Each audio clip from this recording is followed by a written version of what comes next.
Welcome everyone to our latest exciting seminar. Today we've got Paul Harris. Paul did his undergraduate study at the University of Washington, Seattle, before moving to King Abdullah University of Science and Technology in Saudi Arabia, working on a topic very close to my heart, the incorporation of abiological amino acids into proteins. Paul stayed in Saudi Arabia for his PhD, where he picked up an interest in smFRET, using it to study the structure of the structure-specific nuclease FEN1 and the dynamics of DNA nicks and gaps under the supervision of Satoshi Higuchi and Samir Hamdan. Paul now works alongside Ethan Lerner as a Zuckerman postdoctoral scholar at the Hebrew University, Jerusalem, working on the early oligomeric forms of alpha-synuclein and what we'll be hearing about today, data processing techniques for confocal smFRET. I know in the EI office, we've all been eagerly anticipating this lecture. And typically when I chair a talk, I start with a compliment, but for Paul, we can give him the biggest compliment of any scientist. We use his work in the lab. So I'll hand over to you, Paul. Thank you very much for doing this. All right, thank you. Okay, I will now start my screen share. Okay, go. All right, so welcome everyone. Today I'm going to be talking about FRETBursts as well as burst H2MM. So if you're using diffusion-based confocal single molecule FRET, this is for you, especially if you have protein or DNA that is fluctuating between conformations at the millisecond timescale or faster, when you have what we call within burst dynamics. Okay, so FRETBursts, what is it? Well, it's an open science tool originally developed by Antonio Ingargiola from the Shimon Weiss lab, which I have now kind of taken up the mantle of maintaining. And it really provides you with an easy way to take your single molecule data from confocal TCS/PC and do the data processing for you. It provides you with this basic data container to import your data into, and then easy object-oriented methods to work with, where you first perform background calculation, then you do a burst search, and finally you start kind of honing your bursts into different populations with your burst selection. And it finally provides a large number of burst parameter plots for you to work with. This FRETBurst software, by the way, we are very grateful that actually Exciting Instruments, they in fact use this software themselves. And so if you are using any of their products, FRETBursts will work great for you, and you will even probably be using some of their some of the plotting functions just built into it. You'll notice I do include the reference for FRETBursts so that if you use it, you may cite it. So I'll also say that with FRETBursts, we can install it with pip.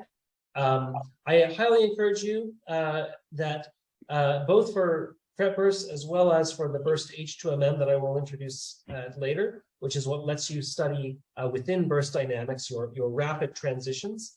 We have put out new versions of these, and so I highly encourage you to pip install and then -- upgrade both FRETBursts as well as burst H2MM to make sure that you have the latest features available to you. Now, if you're using older versions of Python, maybe that won't work so well, but just be aware of that. So we're doing burst analysis. What is a burst, right? Normally we think of a burst as being these spikes in our data where, you know, the photon count rate goes well above the normal background count rate. And so here's a burst, right? But more deeply, remember, this data is coming in as several streams of photons. These photons are tagged with an arrival time and which photon stream it came in, right? So a burst really, at its deeper level, is this, okay? It is a sequence of photons in different streams. FRETBurst looks at it at kind of the macro level, right? Saying how many of each did I see? How long was it? That sort of thing. Burst H2MN takes it to another level, saying, hey, can we see actual time transitions within this? Okay. And so with that, I will start to show you a bit about both of these tools. First, we'll start with FRETBursts. Okay. I'll also highlight that, there's a lot that goes into these, and we have documentation for that. So for FRETBursts, there's FRETBursts.readthedocs.io. Okay.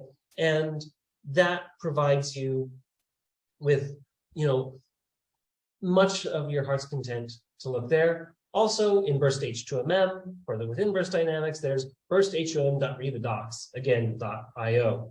And you'll be able to find your tutorials and how-tos there and full documentation of these things. So let's get to seeing what FRETBursts can actually do for us.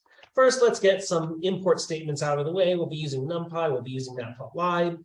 And then finally here, we will import FRETBursts. And I like to keep my namespaces clean, so I'm going to import it as FRB. Older notebooks you'll see do from FRETBurst import star. Okay. I'll also say here, we try and keep these Jupyter notebooks as simple and easy to understand as possible. But you know what?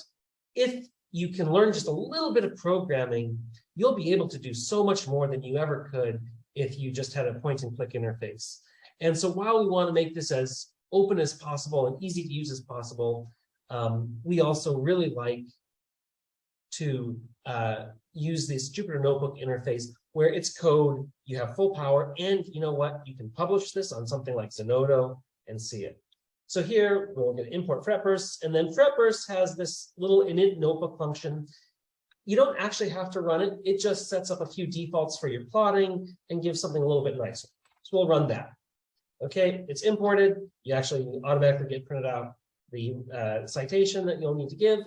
And so what's the first step in actually using FRETBursts? Well, we need to load in our data. So we have to give a name, a variable name to this data. We're calling fdata. And now we use the loader function. So frb.loader.photon.hdf5. If you don't know, photon HDF5 is an open format for storing confocal single molecule data. And here we then give it its file name into this function. Okay. So this long file name, hp3te300 spc630.hdf5, it's just my example file. You put in your file here. Okay. This is data that was acquired with a hairpin system, which is constantly opening and closing. It's a nicely tunable system that you can tune both by the number of GC nucleotides in the stem of the hairpin, as well as the salt concentration, allowing you to alter these rates. This is one where it's fluctuating at a few hundred times per second. Okay, I'll also comment, a new feature in FRETBursts is you can actually pass in a list of file names, okay, that will allow you, for instance, if you have measured the same conditions several times and you want to combine all of those individual measurements that really are repeats of each other into one, you can do that. Okay, but in this case, I just have one, so one file, that was all I need. So this is what I will load in. Okay, so now it's loading in, and since this data was acquired with nanosecond Alex or PIE, we also have to do another step, which is we call it applying the alternation period.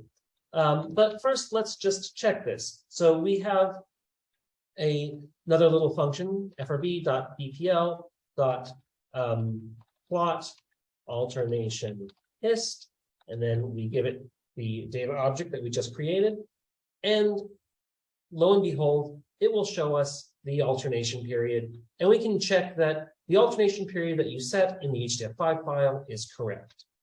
If it happens not to be correct, you can set that by doing your file name .add, and you pass this add function to, or you pass it keyword arguments. For the donor period, that's d on, For the acceptor period, that is A on. Okay, and so we will just take the same period, we'll just add it anyway, the same numbers in anyways. So we won't change anything really, but this is how you would change it if you had to. So here, donor D on, we give it a list, the start and stop indices. So 2250 and 3750. Okay, and then for acceptor on, we have 130 and 1850. Notice that this is nanosecond Alex, and so these are the raw nanotime bins, not scaled for the actual time, just what the TCSPC card is actually registering. So enter that, and then we have to, well, we haven't changed it, but we can check it again by running plot alternation hist again, and it will show you the updated version. And then finally, we have to actually apply that. So this, we use another loader function that we call on the data object. So it'll be FRB.loader.alex apply period. And we give it that function. And now it's going to calculate these things. And we will get from that some little statistics printed out about how many photons it found in each. And now if we try to run this function again, we'll actually get an error because it's actually thrown out the middle these middle photons that aren't in either period, and it's actually now fully assigned all of the photons to saying, is it a donor photon, donor acceptor photon, etc. Okay, so as I mentioned, the next step is calculating the background. So we do that by calling a method on the data object. So this is calc bg. Okay, and this will add some additional fields into the fdata object. But we can't just do fdata calc bg parentheses and parentheses. We've got to tell it which background function to use. We generally like to use frb.bg.xhist. Okay, and you know what? In the documentation, that stuff actually exists. So see here in FRETBursts.readerblocks.io latest background, we actually have a list of the different exponential functions we can use to calculate the background, but we pretty much always use the exponential fit function. It also gives you a lot of descriptors here. Okay, so I also want to highlight a few keyword arguments that you can pass into it. One is time s, because we find that the background actually can fluctuate a bit over time. Okay, and so we like to assess the background in little chunks, and this time s parameter lets you set how large those chunks are. And it says how long, in this case, it's in units of seconds. So every 30 seconds, we're going to have a different background calculation that's going to set what the actual threshold is per that time period. We also have another scale factor, FBG, that we usually like to set at 1.7. Okay, now again, these are actually the defaults, so you don't really have to change it, but I like to expose it so that you know what's there. Okay, and so now we're going to calculate it. Oh, sorry, not exponential, hist, xfit. You should have caught that, and then I showed you the documentation, xfit. There's another one that's similar to, it's like xfit hist. At any rate, so there, we're going to calculate it. It's going to calculate the background rate, And now let's see a little bit of how we can visualize things in FRETBursts. So with that, we usually use the dplot function, frb.dplot. Dplot takes two main arguments. One is what data object you want to plot. The second is what particular function do you want to use to actually plot this data. So these are actually found in the documentation, not that one, plotting data right here.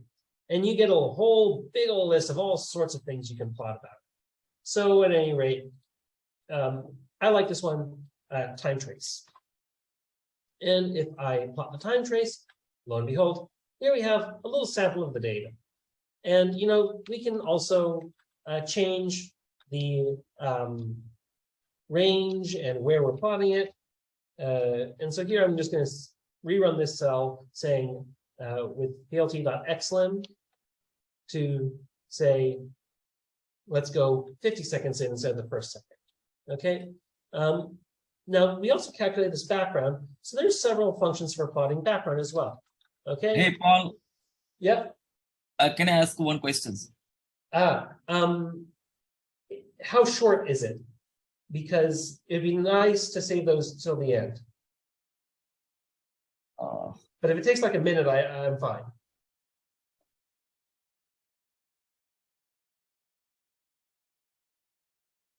I think we can save it till the end.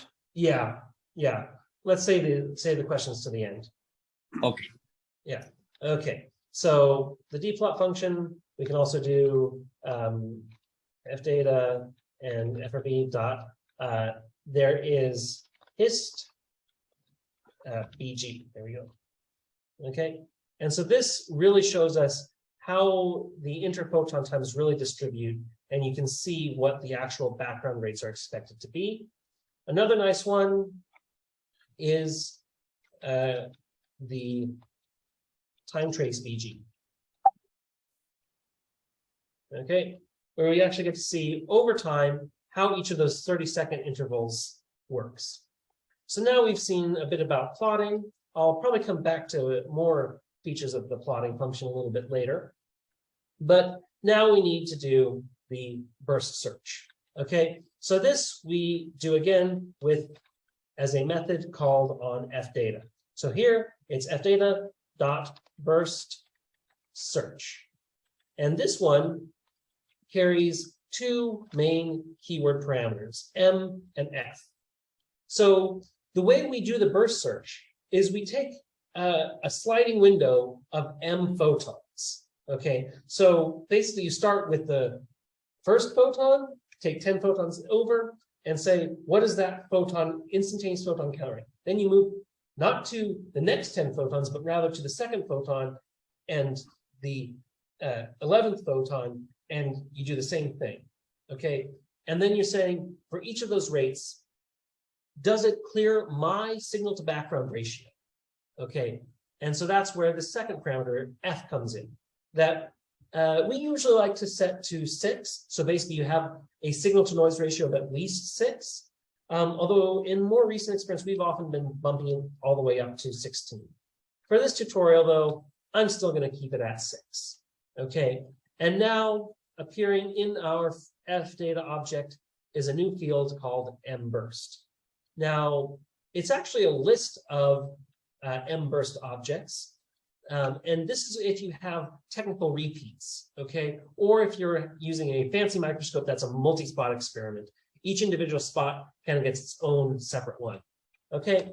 We only have one file here, so it's one mburst object.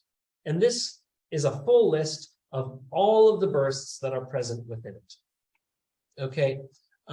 So in this, you have the start index, the stop index of each burst, which number photon is it, and the start and stop times.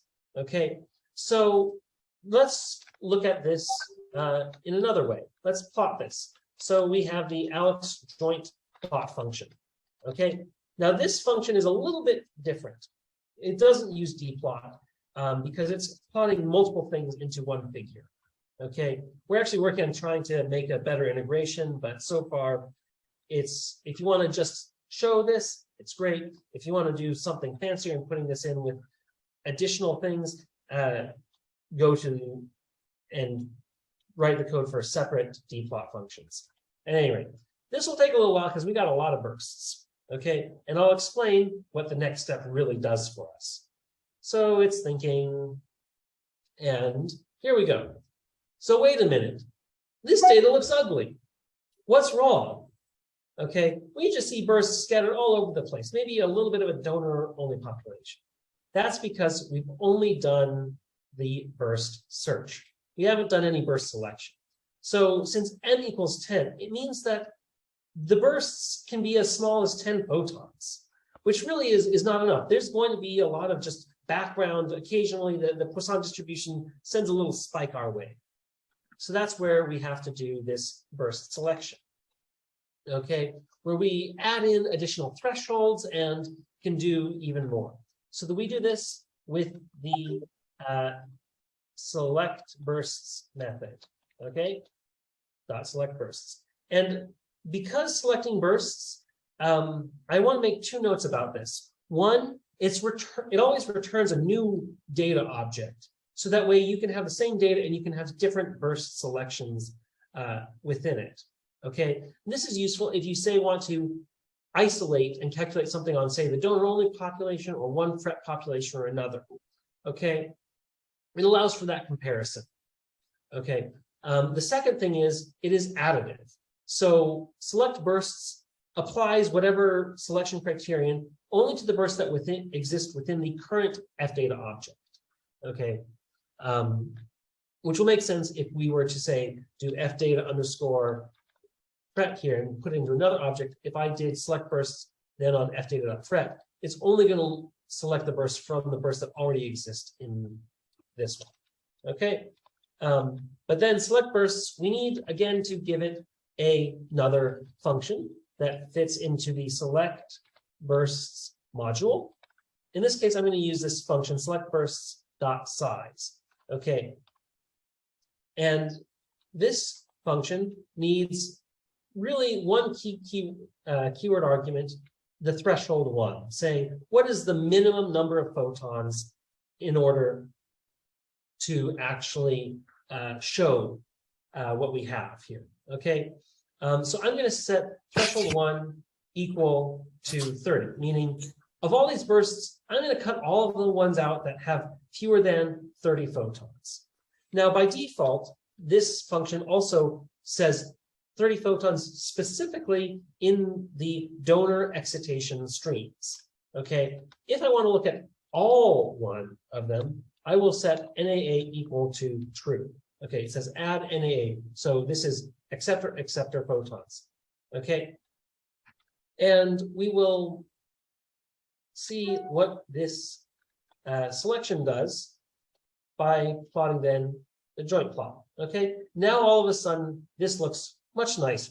We have a large number of acceptor only bursts, but this actually starts to look like, shall we say, real data. Okay, and now let's take out this add NAA argument, and this will now say only ones that have a total in the donor excitation stream 30 photons, and lo and behold, now this starts to look really like a real burst selection. Okay, if we wanted, we also can put in a fdata dot select bursts select bursts dot NAA, and this is basically like the size function, except now it's specifically looking at the acceptor stream, and we will do the Alex joint plot on fdata.FRET. Okay. Whoops, there's no object. There we go, select burst. Fdata bursts. There we go. Missed the S. There we go. And now see, since I am saying you need 30 photons in both donor and acceptor streams, we get this. But now notice that I can still do FRB.Alex joint plot fdata, and we have actually preserved the old burst selection. Okay, a final thing I want to show you is the FRET histograms, right? So here we will go back to the, FRB.dplot fdata, and actually this one, let's do fdata itself, FRB.hist.FRET. Okay. Whoops. There we go. So now we get to see just a simple FRET histogram, but notice here the PDF, it's giving it in PDF instead of burst. So we can pass a keyword argument, PDF equals false. And I also want to show you another keyword argument that is useful called AX. So if you're familiar with matplotlib, which if you're going to work in Python and Jupyter Notebooks, I highly recommend you learn. You'll know that you can create matplotlib axis objects, okay? And if you pass an axis object into the axis or the AX keyword argument, it will plot it in that particular axis, okay? So I can say, let's make a subplots with two, well, let's actually just do this in rows, and like columns equals 2, okay? And we can make this even fancier, 0, 1. So this says we're making 2 axis objects. We're going to pass 1 in here. And I'll even go in and we'll do hist stoichiometry values with, in both cases, PDF equal to false. And look, I've made an axis that's got 2 separate things in there that shows me these histograms. Okay, great. Let's also reflect on what the meaning of these histograms really is. Okay, so what we see here is we see a major low FRET population, which we know is actually a lot of donor-only bursts, but still significant in the acceptor or in the actual low FRET population that does still have an active acceptor. And then we see kind of this bridge over here to a high FRET population. This indicates that there's some within burst dynamics going on. Okay, that is where H2MM comes in. Burst H2MM. Okay, there's something hiding here. How fast are our 2 states interconverting between each other? Okay, so let's look into this. So when you have interconversion, you have within burst dynamics. You may already be familiar with, there are other methods for detecting within burst dynamics. Qualitative methods like a burst variance analysis to CDE as well. More quantitative methods like PDA. And then there's also the FRET lines that relies on photon nanotimes as well from the Klaus Seidel lab. And then H2MM, which stands for photon by photon hidden Markov modeling, comes from a class called maximum likelihood estimator based approaches. Okay, and so this really relies on this idea of saying, wait a minute, these bursts, there's a sequence of photons here. We can fit this to a model that then predicts several states, and we can find states and transitions between states based on the arrival times, okay, and which detector. H2MM itself specifically works by taking in this idea that let's pretend that we can simulate this by a model where there's several states, we're not sure what exactly they are, that have transition rates between them, and then each state has a given probability of producing a photon in one of these streams. And H2MM really optimizes, finds what parameters can I stick into these matrices that most closely fits my data. And then I can go in with another algorithm called the Viterbi algorithm, which tells me, okay, what for each photon is its most likely state. And so this was something that was introduced by Pirkhi and Sukhanov from the Gilad Haran lab. And you can find the reference to the paper right here, JPC. And then my lab, the Eitan Lerner lab, has extended it recently. And it is our software that you will be seeing used today. This was initially introduced in the NatComs paper in 2022, where we started showing how integrating more streams can be very useful. You'll also notice, though, that these models have a set number of states. I'm showing you 3-state models, but you could have more, you could have less. And so what you really have to do actually is follow this kind of workflow where first you select your data, then you optimize several models with different numbers of states. Then you look at certain parameters of those models to say which one is the ideal. Because if you have too many parameters, you're overfit. If you have too few parameters, you're underfit. And then from that, you start looking at and interpreting, well, what does all of this mean? So let's get into looking at what H2M really does. So for doing photon by photon hidden Markov modeling, we have produced the burst H2MM library. Okay, it's a Python library. It's really fast because the backend is all written in C. Here we have the documentation that I mentioned already for this first H2M algorithm. Okay, and I also want to highlight under the tutorial section, we have this right here. You can download a Jupyter notebook. This Jupyter notebook basically contains the same thing that you'll see in the tutorial of the documentation, and it will let you interactively run the entire code. And this tutorial basically covers the same thing as we will cover, as we have covered today and will cover. So not only should you be able to watch this video on demand on YouTube later, you can also go to the documentation and download a notebook that will basically go through the same things that I'm showing you right now. Okay, so let's get to it. Let's import our burst H2MM. And the first thing we have to do is convert our FRETBurst data object into a burst H2MM data object. Okay, and so that is very simple. So I have imported burst H2MM simply as BHM. So I'll do BHM dot burst data, and we will give it the FRETBurst data object that we have. So we're just loading it in. I say conversion, we're just doing this because burst HTML relies on some things that we didn't want to package directly into FRETBursts. So we're just basically making a transfer. That's all we're doing here.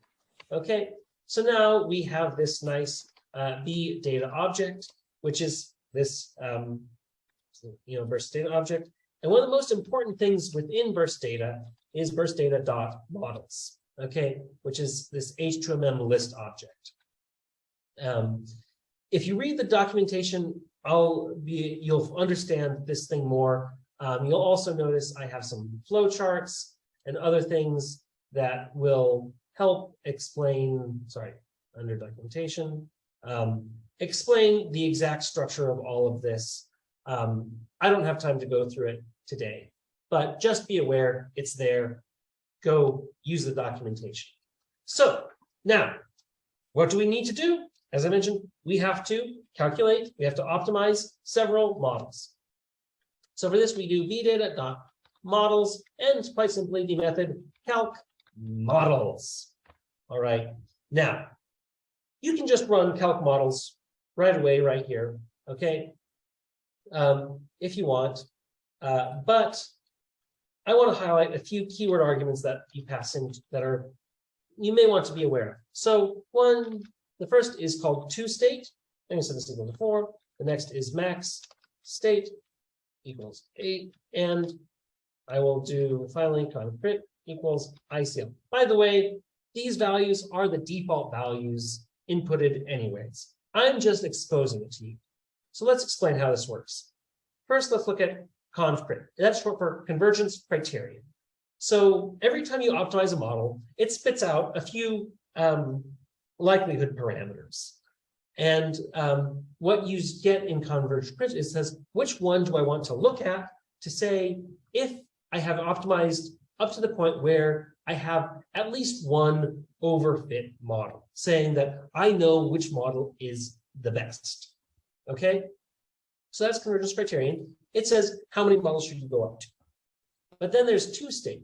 This says what is the minimum number of models I'm going to optimize. Okay, because if you have just a one-state model and the two-state models already meets the convergence criterion, and you don't really know if you've actually found it. So it's good to sort of say a minimum number. Okay, and think about what your system is. Then max state says, hey, look, the more models I have to optimize, the longer it's going to take. I know if I have too many states, I don't care if it's it hasn't met the convergence criterion yet. It's time to stop. Okay, so basically you're setting here a minimum window, a maximum window, and saying, if I meet the convergence criterion when I'm within that window early, just stop then. And let's run this. So you'll see it's running and it's got to do this optimization. And the more states you have, the longer it's going to take. All right. So this usually takes 5 to 15 minutes. So it's a perfect time for you to go away, get some tea, and tell your boss that the code's optimizing, not compiling. All right. Now, I have already prepared a notebook that's done this optimization for us. This final one will take a little bit of time, but lo and behold, over here, I have that one already optimized. Okay. I also want to highlight that, well, here I just said bdata models. Here I actually said it where I said it equals ideal. Okay. This means that when you calculate the models, what will happen is it will say which model does it think, based on the convergence criterion, is the optimal model. Okay. So let's look at these convergence criteria. So we'll do bhm.icl plot. The ICL is the integrated complete likelihood. If you read the NatComs paper, we introduced that there. Well, it explains more of what it does. But the key idea here is that it tells us when it's minimized what the ideal state model is. All right. So here we see 3 states, looks like it's the ideal state model. Okay. There are a few more ones we can check. There's the Bayes information criterion, which we find usually just plateaus when you find the ideal state model. And finally, there is the BIC prime, which is basically the BIC, but with a normalization factor applied. And we find that when it drops the difference between one model and the minimal BIC model is less than 0.005, then we say, oh, that looks like it's about converged. Okay, so now you notice that the model bdata.models, right, its type is H2MM, it says a list. This is because this thing actually is a special object that has kind of a list kind of built into it, okay, where I can index it, and then I get one of these H2MM result objects, okay? These objects are the actual results of that optimization, okay? And so 0 is the 1-state model, 1 is the 2-state model, etc. And we actually have, so that means, remember, this says it's 3-state model. And just remember, Python indexes from 0. So 0 is the first, 1 is the second, 2 is the third. So we have bdata models 2. This is what we think is the best one. All right. And so these H2M result objects have a number of parameter values. One is E. So that's what we think the FRET efficiency of these different states is. There's also S, which is what we think the stoichiometry of these states is. Okay. And then finally, well, not finally, there's actually even more. There is trans, which is the transition probability matrix, saying what is the likelihood we think that we will be going between different states. So in each row, it says what if we are in the state in that row. So if we're in the 0/first state, how often do we expect to transition to, well, the first state? This is going to be a big number. The diagonal values are basically meaningless, actually. But then we see that the likelihood to go from state 1 with a high FRET mid stoichiometry, so it's a high FRET state, that to go to parameter value second one, which it looks like it's a 0.6 FRET, or 0.16 FRET and 0.54 stoichiometry, so a middle, well, a low FRET state. It happens approximately 4.28 times 10 to the 2 times per second to the third state, which is actually a donor-only type state, is much slower at 56 per second. Okay, that's great. By the way, in FRETBursts, you can also set things like the leakage and the gamma, beta, all that, applying corrections. And you can actually then access those if you set them by adding _core to basically all of these parameters, well, transition probability unchanged, to get a already corrected value for you. Okay, that's fantastic. Finally, there are underneath models, we have various what we call dwell parameters. Okay, so these are where we've actually segmented each burst into dwells, where it's consecutive photons that have the same state. And when it transitions to another state, that's a new dwell. We can calculate from those their individual E and S values. And thus we have things like dwell E, dwell S, and so on and so forth. Give us big long arrays that give us that. There's also, by the way, dwell state, which tells you what state everything is in, so on and so forth. Great. But of course, this doesn't let you visualize it. So we always want to show you how to visualize this stuff. Okay, so that we have a good variety of functions. By the way, if you go to the documentation and to plotting, you will see a full list of our plotting functions with big old long descriptions. But I advise you also to go to the how-to guides, control plotting functions, and this how-to guide, which by the way, also comes with a Jupyter notebook that you can look, shows you all sorts of things that you can do, going through lots of stuff. I'm just going to show you a tiny little bit of this now. Okay, so the first one I want to show you will be the dwell ES scatter. Okay, this we will do, give it the vdata.models 2. Because remember, we want to plot an actual result. We know that the ideal one is models 2. Okay, what does that look like? Oh, wow, look. Lo and behold, we get an ES plot. But now, instead of seeing, this ugly mass where we don't know what the actual states are because there's within burst dynamics, we can see it all separated into nice states. And we have that transition probability matrix that we can say how quickly these states transition between each other. Wow. Of course, what if I want to change what all of this looks like? Well, you know what? Just like dplot, this supports the AX keyword argument. So plt.subplots. And let's make this a square. Big size equals 5, 5. Okay, and we'll do AX equals AX here. Missed an L there. Subplots. There we go. Look, now it's a nice square. Much better. Now, what if we want to change what these different states look like? Here we have what we call the state quarks keyword argument. So it goes through state by state. And if you know about matplotlib, you can pass keyword arguments to the scatter or the hist or all these ones that let you set the color and label and all sorts of other things. State quarks gives you a way of doing that per state.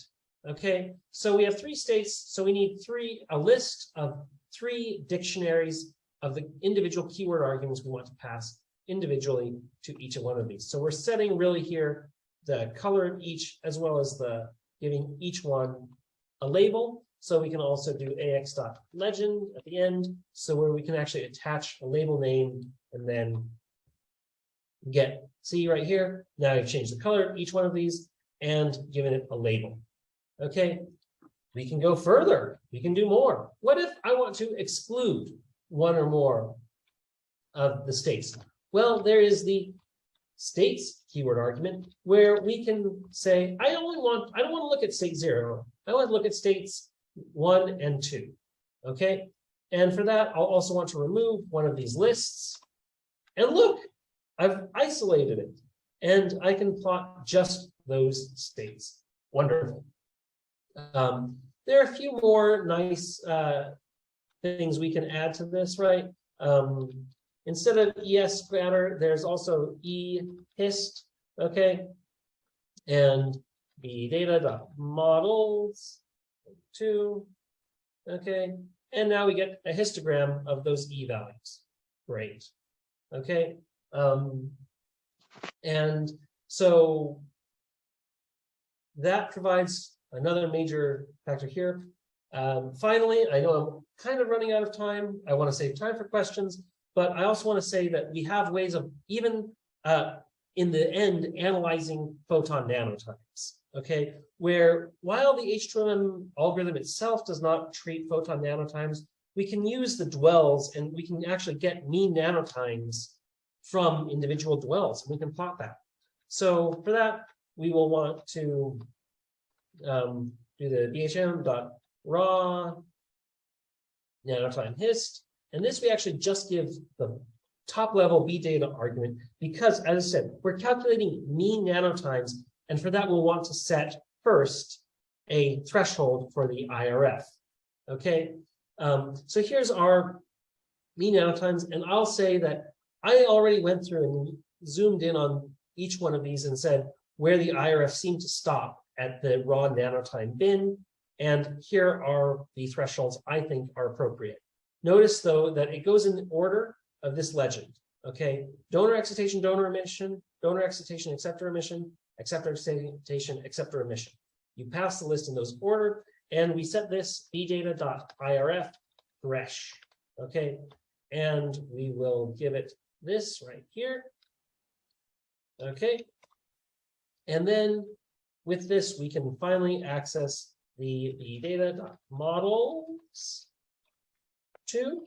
And by the way, you can also do one, whatever, dot dwell nano mean. And so this gives you a big, ugly NumPy array. It's a three-dimensional NumPy array. Sorry, three. I was holding for three-dimensional NumPy array. The first dimension, okay, sets what what state you're in. Okay. The second one will set which photon stream in the same order as the IRF thresh you're looking at. Okay. And the third one is which dwell you're in. But guess what? There's a plotting function for that. So we can do bhm dot dwell tau hist. Okay. And we will pass in the data dot models to, and look, we got a histogram, but ooh, the bins aren't so great. Well, guess what? And this is, by the way, holds true even for your dwell E hist, dwell ES scatter. We can pass in kind of a universal keyword argument that will be passed to all of the three plots that are used. So we can do bins equals, say, let's do 50. And look, now we see states and we have a much better histogram.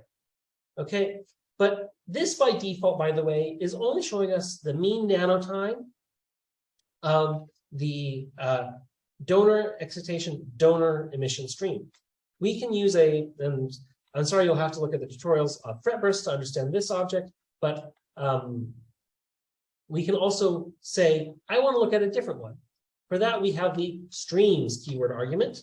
Okay, and for this, we pass it a FRETBursts pH cell 1. So this, we say DEX equals AEM. This is how we specify the donor excitation, acceptor emission stream.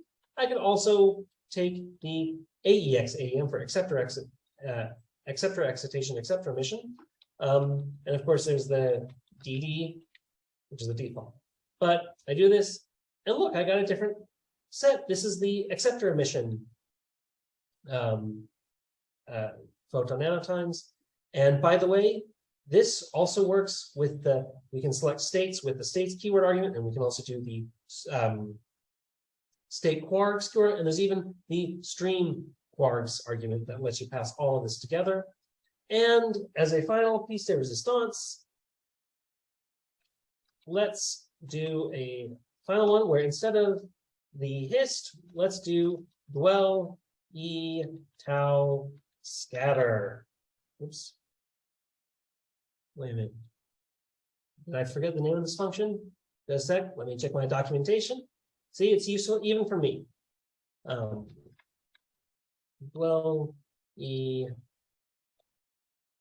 Must have just misspelled it. But see, I'm just going to copy paste from here. Oops, wrong one.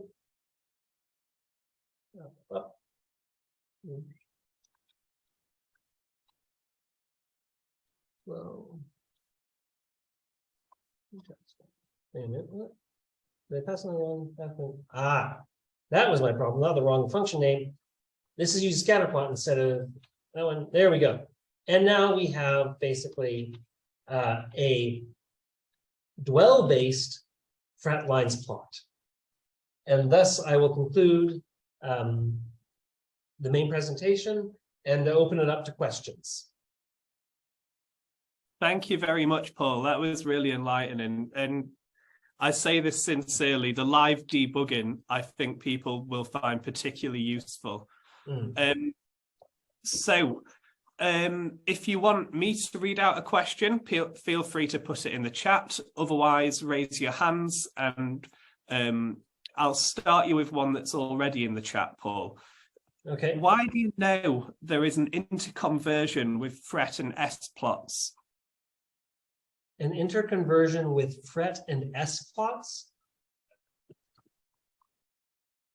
Do you want to expand on this, Maya? Yeah, Paul, I guess I just missed, you said something that I thought was really interesting and I missed it.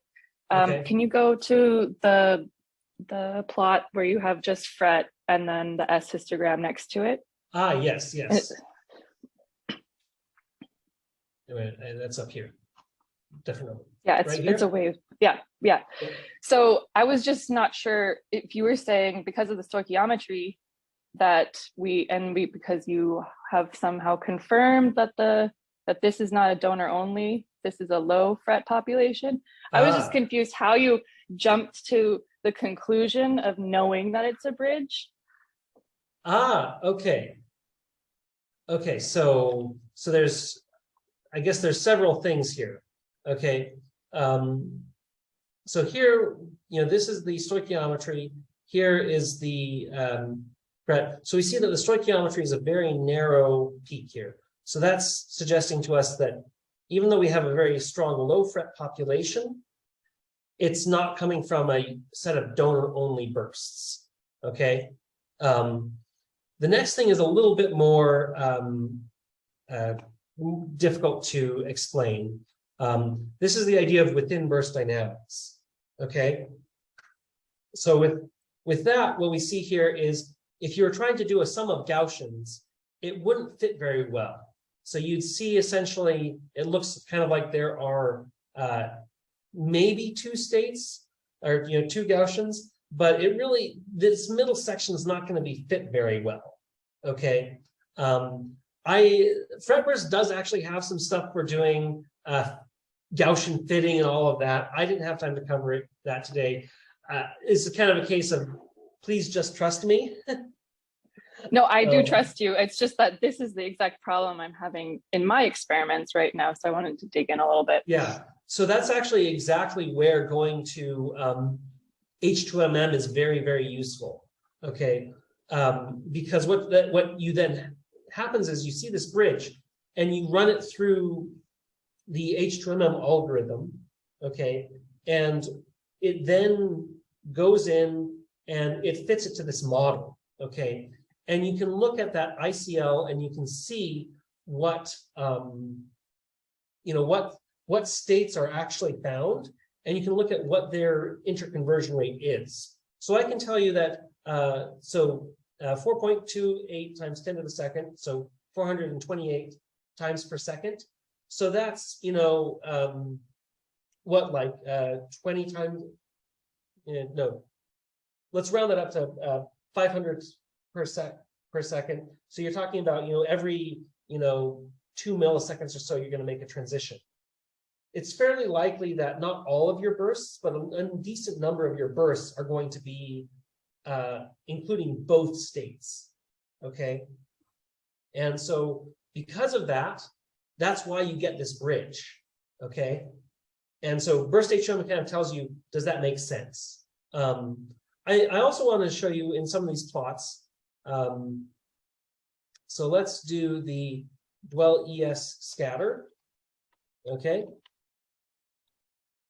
But let's look at the the two-state model. Okay, so we see here, right, the plot doesn't look like nice groups. The states should be kind of big groups, And then let's look at, we actually optimized all the way up to 4 states. So let's look at the 4-state model, and we see this kind of intermediate thing here, and this looks kind of smacks of being overfit. Okay, also the ICL said that wasn't it. We actually have found cases where you will find, even though you don't see any bursts that look like it, a clear acceptor only population as well. Okay, and so basically burst HM lets you sort all of this stuff out. Okay, and you want to set the ideal.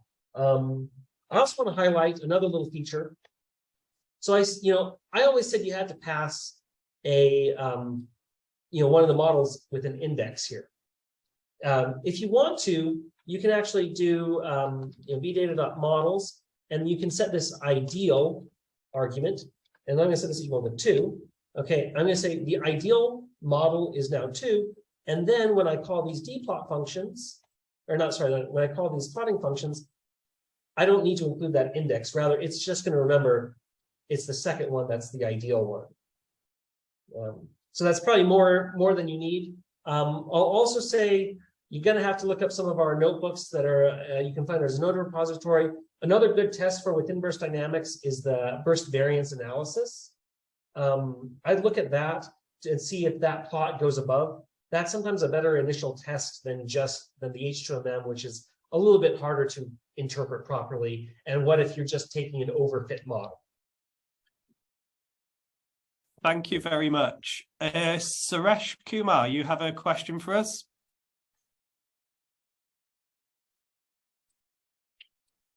Hi.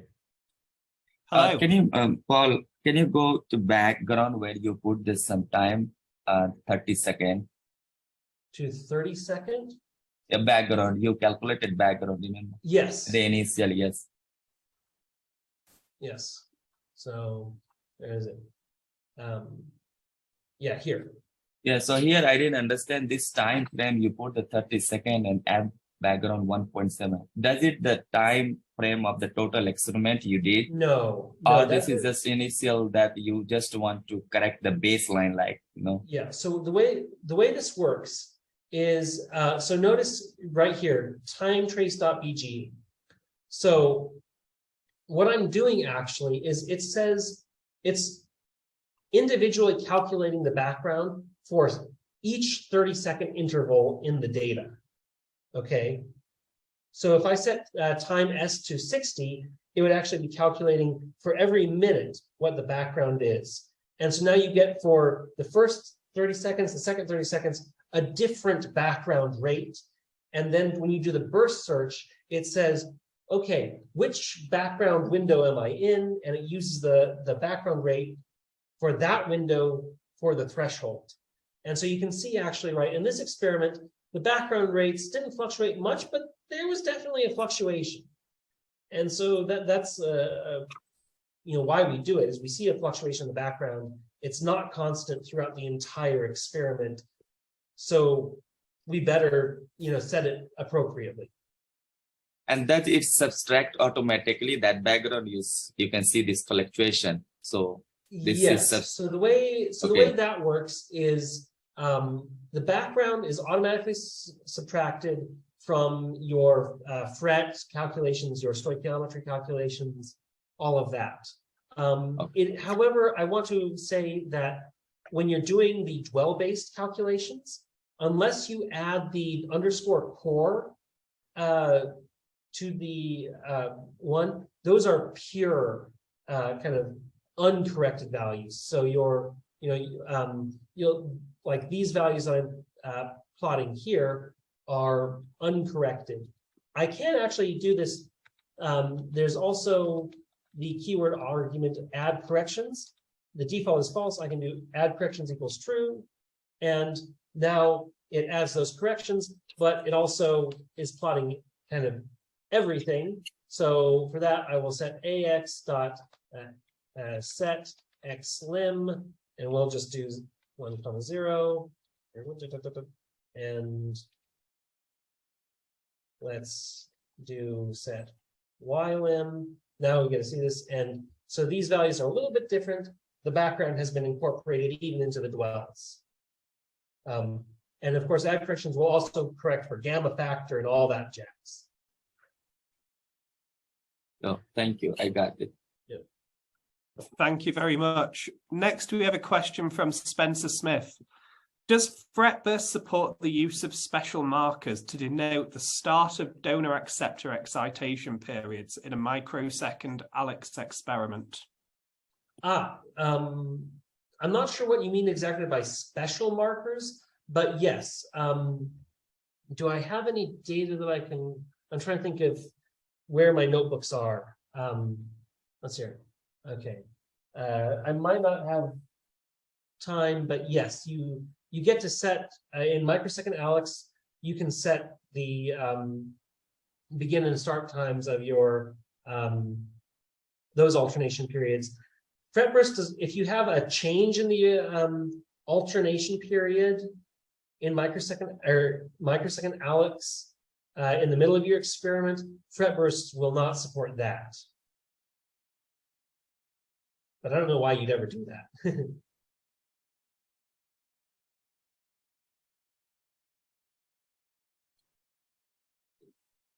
I can see you've unmuted yourself, Spencer. Would you like to comment here?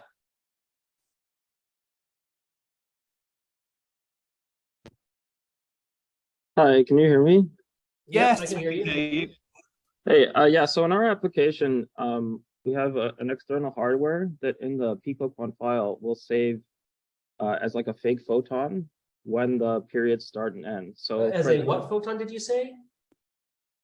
So it's equivalent to like a photon record, but it has a different index. Okay. So that will be the start of the donor or acceptor excitation period. But from what you're saying, it sounds like that's not supported because it could change.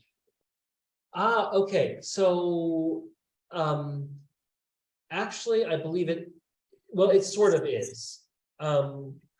So FRETBursts, you always convert to photon HDF5. Okay. And so there's another pH convert. Let's see. Do I have it here? There's no. Okay. Well, so there's this whole this other Python package called pH convert, and you can use pH convert to convert your photon HDF or your picoquant and other files into the photon HDF5 format. And in that conversion, you may have to either manually set the beginning and ending of the alternation period, or it will actually, I think some cases it might actually be able to automatically detect it. But you do that, that information should be put into pH convert. Okay, thank you. Yeah. Thanks very much. And we have one last question from Heng Dai. Hi, I'm using FRETBurst now, and I saw the problem within the conflicts between package and Python version. Will it be possible to have new release with compatibility with Python 3.8 or later? Also, when I am running with the FRETBursts, some numpy function it uses is no longer supported. So actually, I believe, so if you did a conda install of FRETBursts, it's still the older version. However, if you do the pip install of FRETBursts, it should be compatible all the way up to Python 3.10 and I think even 3.11. So I would recommend you do a conda uninstall FRETBursts and then pip install FRETBursts. And you should be able to get all of the new features, and it should run with all the latest of everything. Right. Thank you very much for this, Paul. I'll admit, doing the admin for the talk, I didn't listen as much as I wanted to, but I will be watching this again. Okay. And I'm sure many others in the meeting would like to watch it again, and we'll be putting this up on our YouTube channel. I wanted to highlight that a lot of this in the Exciting Instruments cloud features. You can view live while your experiments are running, which I think is particularly cool. And that's it. I'll just thank you once again. Thank you all for putting off your football watching slightly. And I hope everyone gets the results they want tonight. And finally, join us in the new year. If you want to watch the seminar with Victoria Berkedal from Aarhus University. If you want to be added to our mailing list, feel free to contact me either through our website or using the email address ben.bauer@excitinginstruments.com. Thank you very much, and I'll see you all later.